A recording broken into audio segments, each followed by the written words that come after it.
How do you decide where to give birth? When I was pregnant, the main anxiety-inducing question that I had was where to give birth.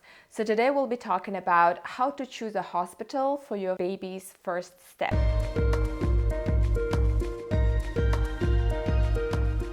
First of all, if you live in a small town with one hospital, then probably this is not the question you might be having.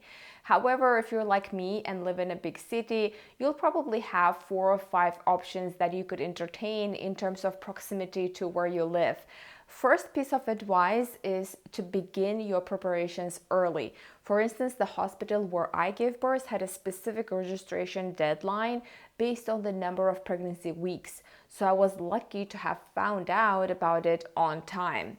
Also, take the time to visit hospitals that are easily accessible by car and are within a reasonable distance. Many hospitals offer information sessions and tours of their maternity unit where a hospital representative will guide you through the process, explain their approach to care, and provide you with an initial impression of what your birthing experience and first few days there might be like. And I think this is an excellent opportunity to get the feel of the hospital and ask questions. You can find out about their visitation hours, or I don't know what kind of food they serve. When you are picking a hospital, you got to think about things like location, how long it will take you to get there, whether there's going to be crazy traffic, and whether you can even find parking.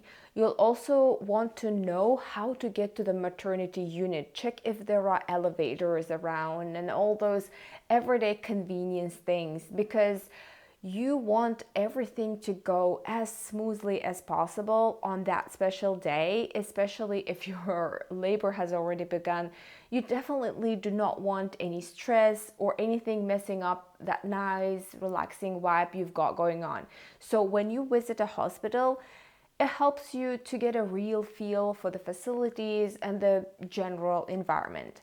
Another factor to consider is the financial aspect. Depending on where you are, you might have to check whether the hospital accepts your insurance, or what is their pricing structure for different services, what services are included in your insurance plan, and what do you have to pay out of pocket. So it's better to understand how much it will cost you to give birth in that specific hospital before making the final decision. You will probably also want to check how flexible the hospital is when it comes to pain management options like epidurals or labor interventions and other birthing preferences such as water births. Take a look at whether the maternity unit has more traditional hospital atmosphere, or if it's designed to give you that cozy home-like feel you might find at a birthing center.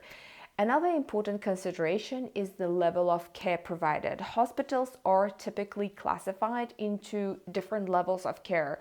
Level 1 hospitals often offer basic care, where level 2 and 3 hospitals have more advanced capabilities, especially for high-risk pregnancy and newborn care.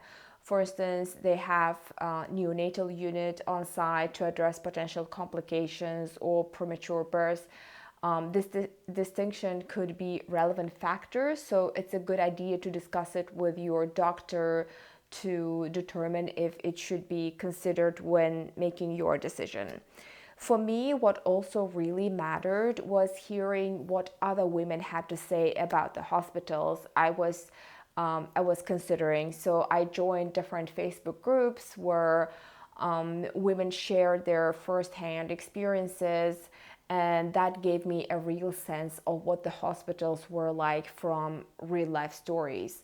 All in all, when selecting a hospital, remember that your decision should align with your requirements and preferences.